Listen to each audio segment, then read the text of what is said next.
এই বছরে এখনো 5 মাস ঠিকমতো কমপ্লিট হতে পারলো না, এর মধ্যেই বাংলার বেশ কিছু ক্রিয়েটার যারা বছরের শুরুতে মানুষের থেকে যেই ভালোবাসা পাচ্ছিল সেটাই আজ এই 5 মাসের ব্যবধানে ঘৃণা এবং হাসাহাসিতে পরিণত হয়েছে, যেখানে প্রায় প্রত্যেক মাসেই তাদের কন্ট্রোভার্সিতে জড়তা দেখছি আমরা, অথবা কারোর আসল রূপ সামনে আসতেই তাদের প্রতি সাধারণ মানুষের ভালোবাসা এবং রেসপেক্ট কমে গিয়ে সেটা হেটে পরিণত হচ্ছে।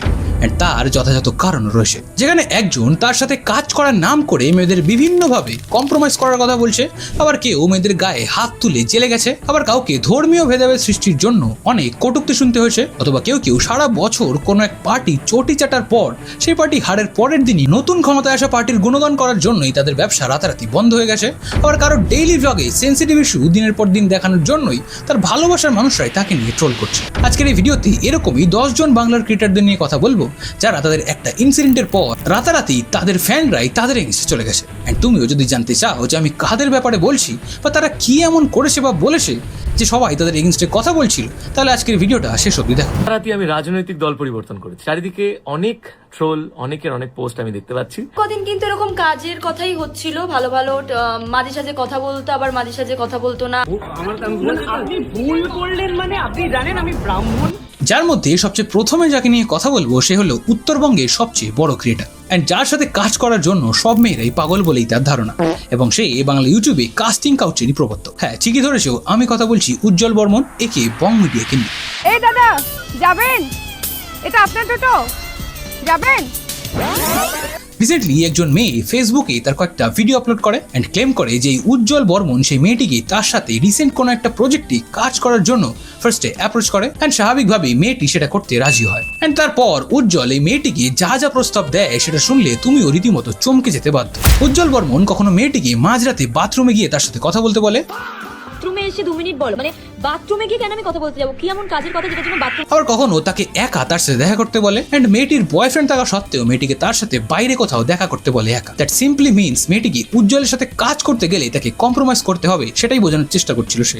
এন্ড মেয়েটি তার সেই ভিডিওগুলোতে সমস্ত কিছু এক্সপ্লেন করে উইথ প্রুফ, এন্ড সেই ভিডিওগুলো সোশ্যাল মিডিয়াতে আপলোড হতেই সেগুলো আগুনের মতো ছড়িয়ে পড়ে সব দিকে, যার কারণে উজ্জ্বল বর্মনের আসল রূপ সবার সামনে আসতেই যারা তাকে এতদিন ভালোবাসতো তারাই তার এগেইনস্টে কথা বলতে শুরু করে।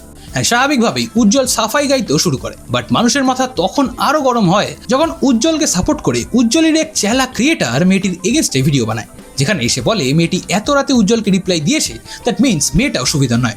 এন্ড উজ্জ্বল সেই ভিডিওটা আবার ফেসবুক থেকে শেয়ারও করে, এন্ড এরপরেই তাকে নিয়ে শুরু হয় রোস্টিং এর বন্যা। বাট আনফর্চুনেটলি এসব নিয়ে উজ্জ্বল এখনো মুখ খোলেনি, এন্ড রিসেন্টলি সে তার এক পডকাস্টে বলে যে সে কদিন পরে এসব নিয়ে সত্যিটা জানাবে। এখন এটাই দেখার যে উজ্জ্বল কি সাফাই গায় এটা নিয়ে। আর তুমি এটা জানলেও অবাক হবে যে উজ্জ্বল তার এই রিসেন্ট ঘটনার জন্য শুধু যে ব্যাকল্যাশ পাচ্ছে সেটা কিন্তু নয়, কারণ এছাড়া এতদিন ধরে এক দলের হয়ে প্রচারের পর যখন বাংলায় অন্য দল ক্ষমতায় এসছে, তখন পরের দিনই তার দল বদলের ঘটনার জন্যও সাধারণ মানুষ তাকে নিয়ে খিল্লি করছে এবং তাকে অপমান করতেও ছাড়ছে না। তার এই দল বদল নিয়ে ডিটেলসে এই ভিডিওতে আলোচনা করেছি, তাই সেটাও চেক আউট করতে পারো। এন্ড এসব দেখে উজ্জ্বলকে নিয়ে একজনের বলা একটা কথাই আমার সত্যি বলে আজ মনে হচ্ছে, উজ্জ্বল চিরকালই ছাগল ছিল, ছাগল আছে, ছাগলই থাকবে। তোমার উজ্জ্বল বর্মন একে বং মিডিয়াকে নিয়ে কি মতামত সেটা কমেন্ট করে জানিও। আর এরপর যাকে নিয়ে কথা বলবো তাকে বাংলার সাধারণ মানুষ যেমন তার তৎকালীন রুলিং পার্টির দুর্নীতি এবং চুরি নিয়ে বানানো তার একটা ভিডিওর পর তাকে সাপোর্ট করেছে, তেমনি সেই ভিডিও 2 দিন পর তাকে তার বান্ধবীর গায়ে হাত তোলার জন্য জেলেও যেতে হয়েছে। হ্যাঁ, ঠিকই ধরেছো, আমি কথা বলছি শামিক অধিকারী একে ননসেন্সকে নিয়ে। যারা নিরপরাধ হওয়ার পরেও চাকরি হারালো তাদের ভবিষ্যৎ কি হবে? পশ্চিমবাংলার বাইরে চলে যা, আশা করছি 1 বছরের মধ্যে তোদের বিজনেস দাঁড়িয়ে যাবে। চাকরির সন্ধানে এ রাজ্যের পড়ুয়ারা, এ রাজ্যের চাকরি প্রার্থীরা। আসলে এবারের ভোটের কয়েকদিন আগে সে তার প্রোফাইলে বাটার নামের একটা রিল পোস্ট করে, যেখানে সে বাংলার ভোটের দুর্নীতি, আজিকর কাণ্ড, এসএসসি দুর্নীতি এই সমস্তটা কভার করে রিলটা বানায়। তার সেই ভিডিওটা আপলোড হতেই এমন একটা প্রতিবাদী ভিডিও কোনো দলকে ভয় না করে বানানোর জন্য সেটা রাতারাতি ভাইরাল হয় সোশ্যাল মিডিয়াতে। এন্ড এরপর যেটা হয় সেটার জন্য বাংলার মানুষ এবং বাংলার ক্রিয়েটাররা কেউই হয়তো রেডি ছিল, কারণ এর 2 দিন পর খবর আসে যে শামিক অধিকারী তার এক বান্ধবীকে তার ফ্ল্যাটে প্রায় 2 দিন বন্ধ করে রাখে এবং তার উপর শারীরিক এবং মানসিক অত্যাচার এবং যৌন হেনস্থাও করেন, এবং সেই মেয়েটি থানায় গিয়ে এ বিষয়ে অভিযোগ জানান এবং সেদিন রাতেই স্বামীকে গ্রেফতার করা হয়। আর এই ঘটনা সবার সামনে আসতেই এই ঘটনাকে শাসক দলের চক্রান্তও বলতে শুরু করে সাধারণ মানুষের একাংশ, এবং সেই মেয়েটি তার এক ইন্টারভিউতে তার সাথে হওয়া সমস্তটাই বলতে থাকে, এন্ড তাকেও হেড দিতে শুরু করে সবাই। বাট এরপর স্বামীকের বাবা মা তার একটা ইন্টারভিউতে বলে যে স্বামী সেই মেয়েটিকে সেদিন একটা চড় মেরেছিল এবং তাদের হাতাহাতির কারণেই হয়তো সেই মেয়েটির গায়ে কালচিটে দাগ হয়েছে। হ্যাঁ একটা চর মেরেছে, চর মারার পর হয়তো হাত পা তো সাকিয়ে হাতে যে কালসিরে দাগ ওর বলছিল সে হাত ধরে একটা ওই টকটকে ফর্সা মেয়ে তার হাতটা ধরলে, আপনি যে কোনো ফর্সা মেয়েকে জোরে হাত ধরলে, একটা পুরুষ মানুষ ধরলে তার কিন্তু একটা কালসিটে বা লাল হয়ে যায়। এটা শোনার পরেই স্বামীকের এগেনস্টে কথা বলতে শুরু করে সবাই, যার ফলস্বরূপ সেদিন থেকে 45 দিন অব্দিও সে কাস্টাডিতেই ছিল। অ্যান্ড আই এম শিওর যে এই ঘটনার কারণে তার কেরিয়ারও একটা বড় ইম্প্যাক্ট পড়েছে। বাট কারেন্টলি সে বেল পেয়ে বাইরে আসে অ্যান্ড এই কেসের কারেন্ট সিচুয়েশন নিয়ে সেই ভালো বলতে পারে। স্বামীক অধিকারী রিসেন্ট ঘটনা নিয়ে আমি ডিটেলসে এই ভিডিওটাই বলেছি, তাই সেটাও চেক আউট করতে পারো। অ্যান্ড জেলের কথায় মনে পড়লো বাংলাতে এমন এক ক্রিয়েটারও আছে যে নিজে জেলে যায় না, বরং কাউকে মিথ্যে চুরির অপবাদ দিয়ে এবং ক্ষমতার অপব্যবহার যার পেশা এবং চটি চাটাই যার নেশা, সে আর কেউ না, সে হলো বাংলার সবচেয়ে বড় গিরগিটি ক্রিয়েটার কেশব দে, যে এত বছর ধরে ক্ষমতায় থাকা দলের চটি ডেইলি বেসিসে চাটার ফলে ডেইলি বেসিসে শো পেয়েছে এবং সেখানে গিয়ে তার নিজের গানের থেকে বেশি সময় দিয়েছে পার্টির হয়ে বানানো তার গানকে। এবং টাইম টু টাইম সে অভিষেক ব্যানার্জিকে তার বাবা ইন্সপিরেশন বলতেও ভোলেনি। অ্যান্ড এভাবেই লাস্ট কয়েক বছর ধরে একের পর এক হিট গান পার্টির হয়ে দিয়ে আসার পর যখন সবাই তাকে পার্টি সিঙ্গার বলেই ধরে নিয়েছিল, তখন 4 তারিখ দল হারের পর তার পরের দিন সকালেই তার পেজ থেকে একটা গান আপলোড হয়, সেটা ছিল এটা। বুকের মাঝে একটাই নাম, জয় জয় জয় শ্রীরাম, বাংলা জুড়ে সবার মুখে জয় শ্রীরাম। এন্ড সেটা দেখেই সাধারণ মানুষের তার মানসিকতা বুঝতে খুব একটা সময় লাগেনি, সেই কারণেই তাকে এরপর থেকে পাল্টিবাজ, দল বদলু এবং গিরগিটি বলতে শুরু করেছে তারই ফ্যানরা। আবার অনেকেই তার পাল্টিবাজি নিয়েও গান লিখতে বলছে, বাট সে অ্যাজ ইউজুয়াল তার ভুল স্বীকার না করে তার ইগো হার্ট হওয়ার কারণে তার সাফাই গিয়ে এরপর 15 মিনিটের একটা ভিডিও আপলোড করে। সেখানে সে বলে সে নাকি রাজনীতি বোঝে না এবং সে এত বছরে পার্টির থেকে কোনো সুবিধাই নেয়নি। ভোটের রেজাল্ট বেরোনোর পর আমি একটি রামের গান রিলিজ করেছি। হ্যাঁ, আমি একজন শিল্পী, কোনো রাজনৈতিক ব্যক্তিত্ব নই, কাগজে কলমে কোথাও কোনো রাজনৈতিক দলের সঙ্গে যুক্ত মানুষ আমি নই। মানে আগে শুনেছিলাম যে সে নেশা করে গান করে, এখন দেখছি ভিডিও নেশা করেই বানায়। আর এই নেশার কথায় মনে পড়লো যে কয়েকদিন আগে এই নেশা করতে গিয়ে বিপত্তি বাঁধিয়েছিল শায়ক নামের এক সো কল ডেইলি ভ্লগার, যে কিনা অলিপাবে গিয়ে মাটন স্টেক অর্ডার করে এন্ড তাকে তাহার বদলে ভুলবশত এক ওয়েটার বিফ স্টেক দিয়ে দেয়। এন্ড সেটা পুরো খেয়ে নেওয়ার পর সে ওয়েটারকে ডাকে এবং তার ধর্ম নিয়ে বেশ কিছু কথা বলতে থাকে। মোট কথা সে এটা বলতে থাকে যে সে একজন ব্রাহ্মণ এন্ড তাকে সেই ওয়েটারটা ইচ্ছে করে বিফ খাইয়ে দিয়েছে। আপনাকে আমি মাটন বলেছিলাম, আপনি বিফটা কি কানে কিভাবে শুনলেন? আপনি বিফ আমরা খেয়েও নিলাম।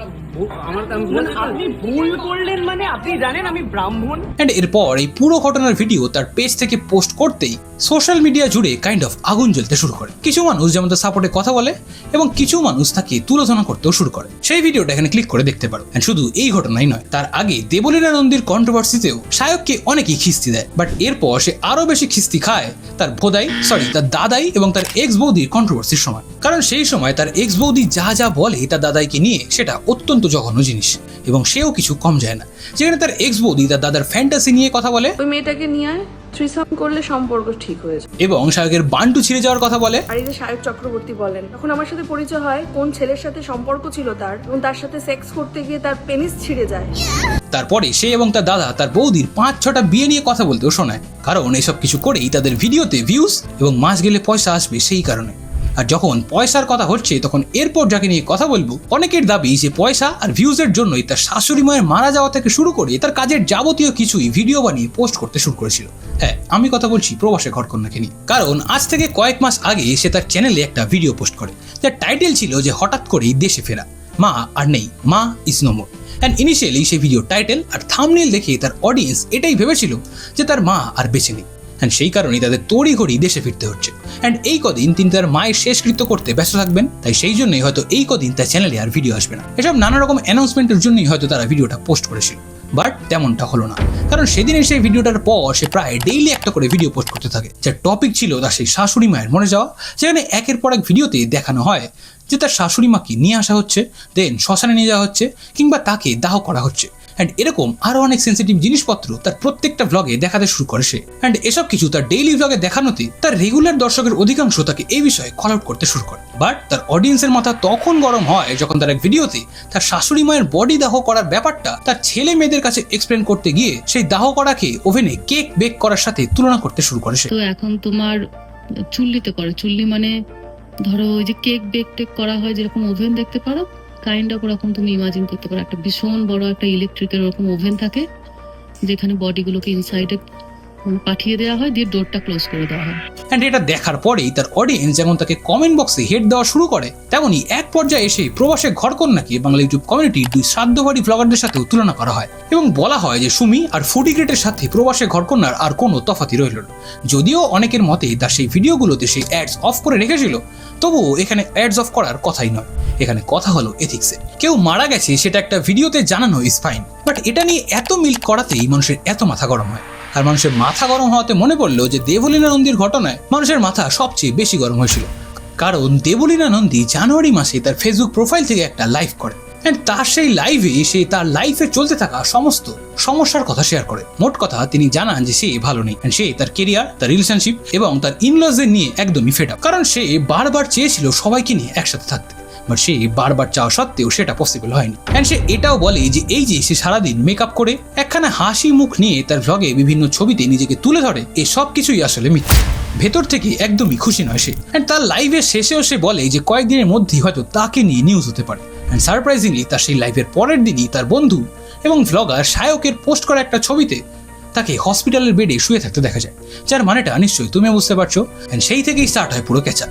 এবং এর মধ্যে দেবলীনা নন্দীকে নিয়েও অনেক হেট এবং অনেক মিমসও তৈরি হয়। অ্যান্ড সেই থেকে স্টার্ট হয়ে তার একে একে তার ফ্যামিলি মেম্বার্সের ইনভলভমেন্টের ব্যাপারটাও এই পুরো বিষয়টাকে আরো মেসি এবং অনেকের ব্যাকক্লাস দেওয়ার সুযোগ করে দেয়। আর এই 6 জন ছাড়া বাকি 4 জনের মধ্যে একজন হলো পূজারিনী প্রধান, একে লাইফ অফ পূজা। আসলে সে বেঙ্গলি হলেও সে ইংলিশেই কন্টেন্ট বানায় অ্যান্ড রিসেন্টলি তার গ্রাম্য পরিবেশে ইংলিশ কন্টেন্ট বানিয়ে এত ফেম পাওয়ার কারণে কিছু কিছু হিন্দির ক্রিয়েটার এটা বলতে শুরু করে যে পূজা ইচ্ছে করে নিজের গরিব পার্সোনা দেখায় যাতে বেশি বেশি সিম্প্যাথি পাওয়া যায়, অ্যান্ড সেই কারণেই তাকে হেট দিতে শুরু করে বেশ কিছু ফেমিনিস্ট ক্রিয়েটাররা। যদিও এই কন্ট্রোভার্সি চলার কারণে অ্যাপারেন্টলি লাভ পূজারি হয়েছে, তবুও তা সত্ত্বেও সেই সময় অনেক হেটও পেয়েছিল পূজা। আর লাস্টে যেই 3 জনকে নিয়ে কথা বলবো তাদের মধ্যে একজন হলো রাজুদা, যে ভোটের আগে তার ক্ষমতায় থাকা দল নিয়ে এত মাতামাতির কারণে তার দল হারের পর তাকে ট্রেনে, বাসে, ইভেন তার বাড়িতে গিয়েও তাকে ভয় দেখানো এবং মারধর করা হয়েছে বলে সে জানায়। অ্যান্ড সে এটাও জানায় যে এই কারণেই তার ব্যবসা অনির্দিষ্টকালের জন্য তাকে বন্ধ রাখতে হয়েছে। অ্যান্ড রিসেন্টলি তার সেই ভুল সে স্বীকার করে সোশ্যাল মিডিয়ায় একটা ভিডিও বানায়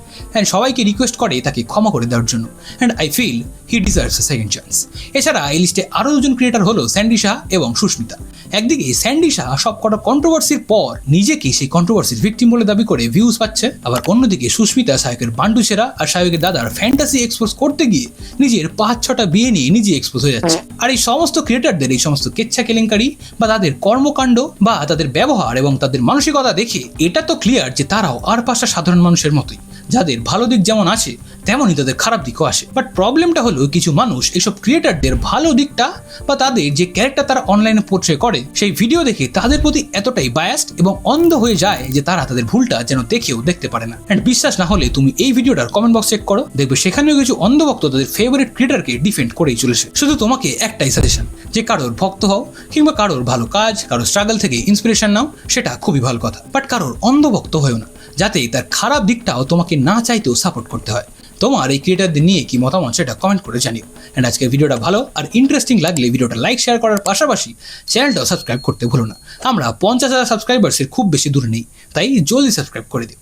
অ্যান্ড এখন বাংলার ক্রিয়েটারদের মতো 2026-এ বাংলার কিছু অভিনেতাও তাদের কেরিয়ার নষ্ট করেছে এরকমই কিছু কারণে, তাই তাদের ব্যাপারে জানতে হলে এখানে ক্লিক করে চলে আসো। তোমার সাথে আমার দেখা হচ্ছে ওখানে। টাটা।